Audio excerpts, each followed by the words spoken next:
말씀 창세기 24장 10절에서 60절까지의 말씀인데요. 10절에서 20절까지만 읽도록 하겠습니다. 함께 읽겠습니다.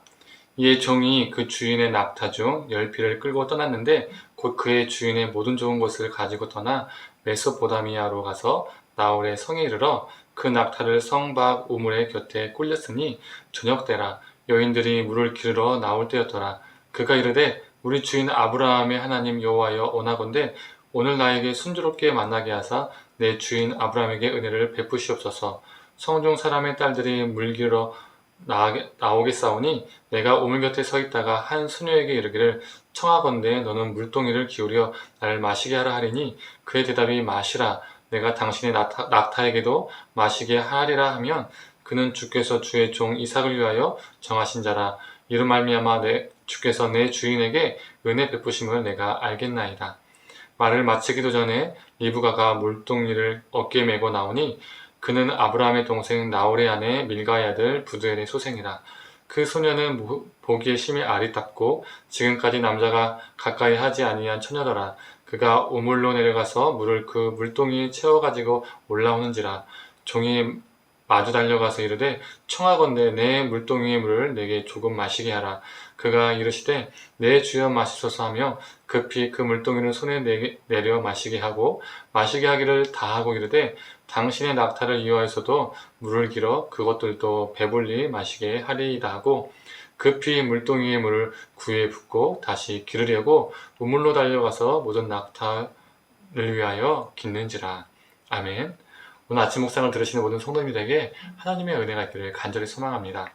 오늘 본문 속에서 나오는 두 사람을 통해서 하나님의 백성, 하나님의 사람은 어떤 사람이어야 하는지, 어떤 삶을 살아야 하는지 살펴보았으면 좋겠습니다.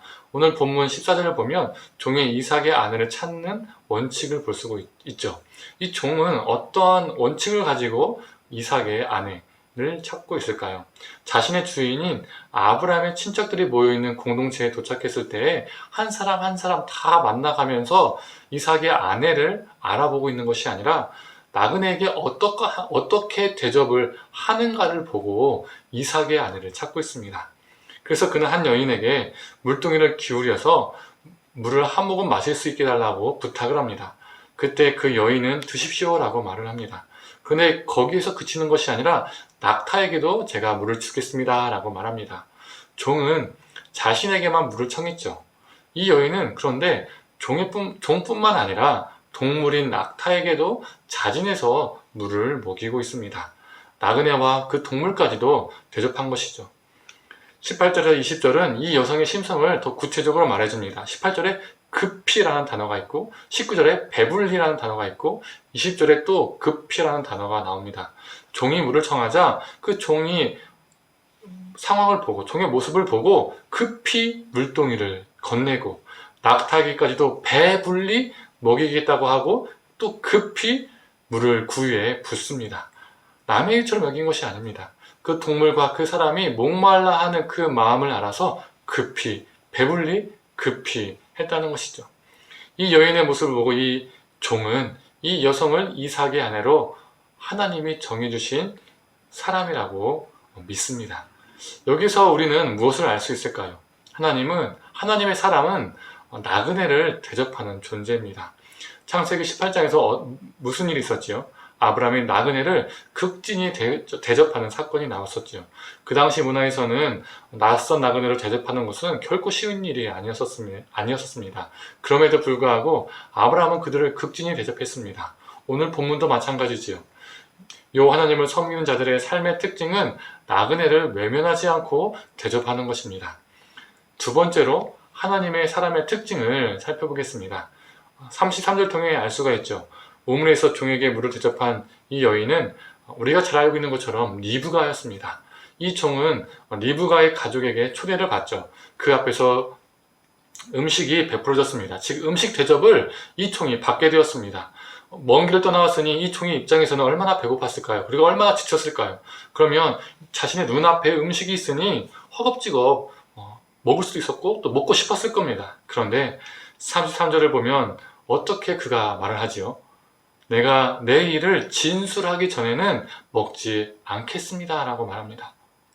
그는 음식을 먹고 마시는 것보다 자신에게 맡겨진 사명이, 자신에게 맡겨진 일이 더 긴급하고 중요하다는 그 사실을 깊이 인지하고 있었습니다. 즉, 자신에게 주어진 사명이 최우선이었다는 것이죠. 즉, 사명의 사람이라고 말할 수 있습니다. 여기서 우리는 질문해 볼 수 있습니다. 교회는 어떠한 공동체가 되어야 하는가? 우리는 어떠한 삶을 살아야 하는가라는 질문이죠. 나의 먹고 마심, 나의 배부름을 위해서 나는 나의 나라를 만드는 존재인가? 아니면 우리에게 사명으로 맡겨진 하나님 나라를 위해서 살아가는 존재인가?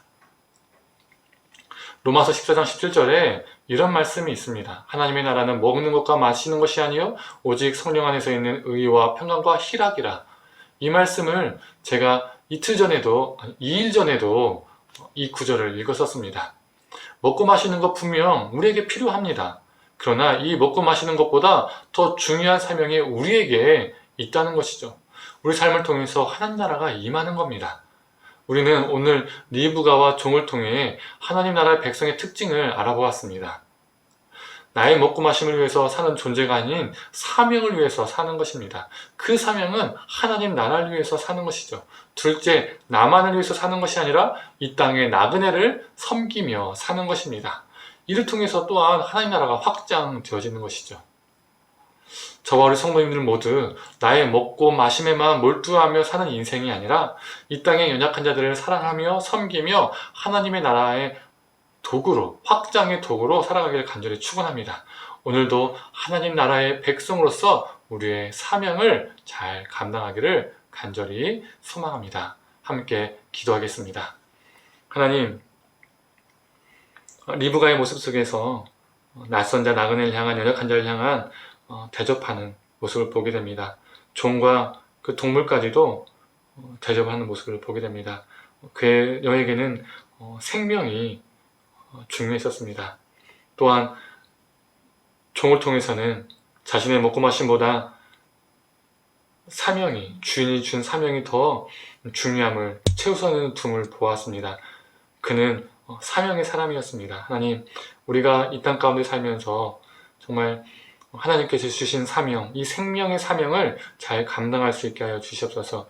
하나님의 나라를 우리에게 허락하여 주셨는데 하나님 나라를 확장하는 그 사명을 우리가 잘 감당케 하여 주시고, 또 우리가 서로 사랑하고 섬기고 생명을 돌보는 그 가운데서, 환대하는 그 가운데서 하나님 나라가 확장되어지는, 하나님 나라가 강력하게 역사되어지는 귀한 일들이 넘쳐나게 하여 주옵소서.